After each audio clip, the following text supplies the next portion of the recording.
Et si une seule nuit suffisait pour qu'Allah efface tous tes péchés, mais que tu la rates sans même t'en rendre compte.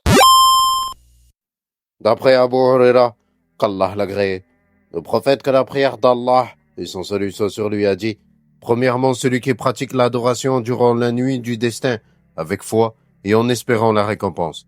Deuxièmement, ses péchés précédents sont pardonnés.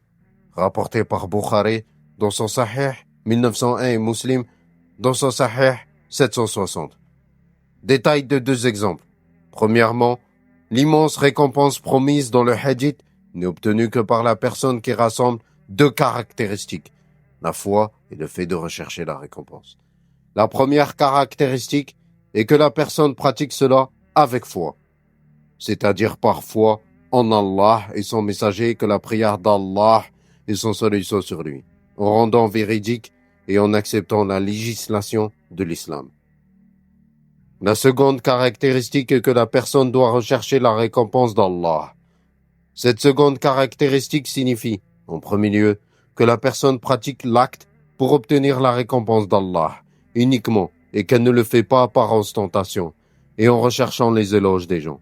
Al-Majmou de l'imam Nawawi, volume 3, page 526. Elle signifie également que ce qui doit pousser la personne à pratiquer cette adoration est la recherche de la récompense divine et qu'il ne faut pas qu'elle soit pratiquée par habitude ou tradition. En effet, des gens pratiquent l'adoration d'Allah durant les nuits du Ramadan, car ils voient leur famille ou leurs voisins la pratiquer et par conséquent le font également.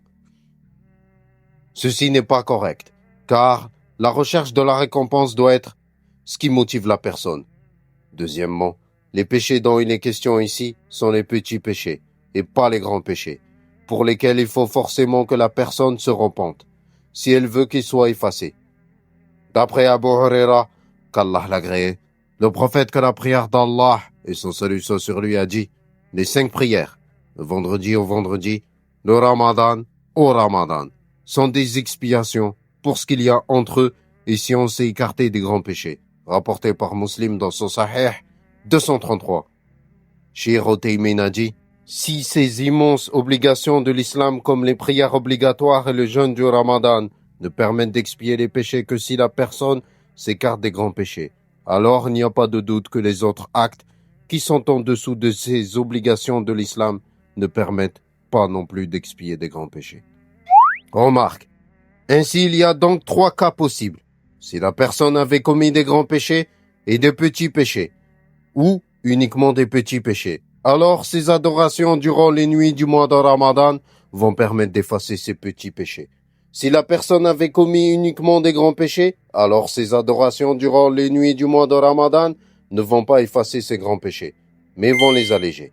Si la personne n'avait commis ni de grands, ni de petits péchés, alors ces adorations durant les nuits du mois de Ramadan seront une source de récompense supplémentaire. En langue arabe, pour le premier hadith. عن أبي هريرة رضي الله عنه قال رسول الله صلى الله عليه وسلم من قام ليلة القدر إيمانا واحتسابا غفر له ما تقدم من ذنبه. Cette vidéo est disponible dans la playlist.